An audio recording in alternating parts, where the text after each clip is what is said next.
அதிமுக தலைமையிலான தேசிய ஜனநாயக கூட்டணியில் தமிழ் மாநில காங்கிரஸ் அங்கம் வகித்திருக்கிறது. இந்நிலையில் தமிழ் மாநில காங்கிரசுக்கு அதிமுக தரப்பில் 5 தொகுதிகளானது ஒதுக்கப்பட்டிருக்கிறது. இந்த 5 தொகுதிகளில் பார்த்தோமானால் ஒட்டன்சத்திரம் மற்றும் அதே போல ராணிப்பேட்டை, கும்பகோணம், ஈரோடு கிழக்கு ஆகிய தொகுதிகளானது ஒதுக்கப்பட்டிருந்தது. இந்நிலையில் இன்று தினம் அந்த தமிழ் மாநில காங்கிரஸ் கட்சி சார்பாக எந்தெந்த தொகுதியில் யார் யார் போட்டியிடுவார்கள் என அக்கட்சி தலைவர் ஜே.கே. வாசன் தற்போது அறிவிப்பானது வெளியிட்டிருக்கிறார். குறிப்பாக ராணிப்பேட்டை சட்டமன்ற தொகுதியில் கார்த்திகேயன் என்பவரும், அதே போல கும்பகோணம் சட்டமன்ற தொகுதியில் அசோக்குமார், ஈரோடு மேற்கு ஆகிய தொகுதிகளில் யுவராஜ் போட்டியிடுவார்கள் எனவும் தற்போது அறிவிப்பானது வெளியிடப்பட்டிருக்கிறது. அதே போல ஒட்டன்சத்திரத்தில் அதாவது விடியல் சேகர், கிளியூரில் வில்லியன் சைமன் ஆகியோர் போட்டியிடுவார்கள் எனவும் தற்போது அறிவிப்பானது வெளியாக இருக்கிறது. 2026 சட்டமன்ற தேர்தல் அடுத்த மாதம் 23ஆம் தேதி நடைபெற இருக்கக்கூடிய நிலையில் தற்பொழுது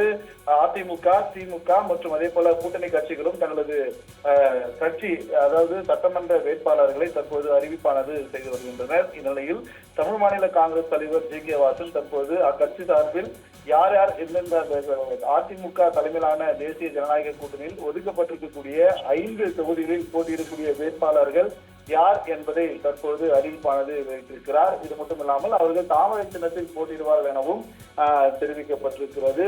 இது மட்டுமல்லாமல் இந்த தொகுதிகளில் அதிமுக நிர்வாகிகள் மற்றும் அதே போல கூட்டணி கட்சி நிர்வாகிகள் இணைந்து செயல்பட வேண்டும் என ஏற்கனவே எடப்பாடி பழனிசாமி அதாவது அதிமுக மாவட்ட கழக செயலாளர்கள் கூட்டத்தில் அறிவுரையானது வழங்கப்பட்டிருந்தது. அதே போல தோழமை மனப்பான்மையுடன் திமுக ஆட்சியை அதாவது விரட்டி அடிக்க வேண்டும் என்பதற்காக 2026 சட்டமன்ற தேர்தலில் அதிமுக தலைமையிலான தேசிய ஜனநாயக கட்சி கூட்டணியானது வெற்றி பெற வேண்டும் என்றும் அனைத்து கட்சி தொண்டர்களுக்கும் நிர்வாகிகளுக்கும் அறிவுரையானது வழங்கப்பட்டிருக்கிறது. அதே போல ஒதுக்கப்பட்டிருக்கக்கூடிய கூட்டணி கட்சிகளுக்கு ஒதுக்கப்பட்டிருக்கக்கூடிய சட்டமன்ற தொகுதிகளில் எந்த ஒரு அதாவது பாகுபாடும் இன்றி ஒன்றிணைந்து செயல்பட்டு வெற்றி பெற வேண்டும் என்றும் கட்சி நிர்வாகிகளுக்கு அறிவுரையானது வழங்கப்பட்டிருக்கிறது. இந்நிலையில் தற்போது ஜே.கே. வாசன் தமிழ் மாநில காங்கிரஸ் வேட்பாளர்கள் பட்டியலானது தற்போது வெளியாயிருப்பது குறிப்பிடத்தக்கது.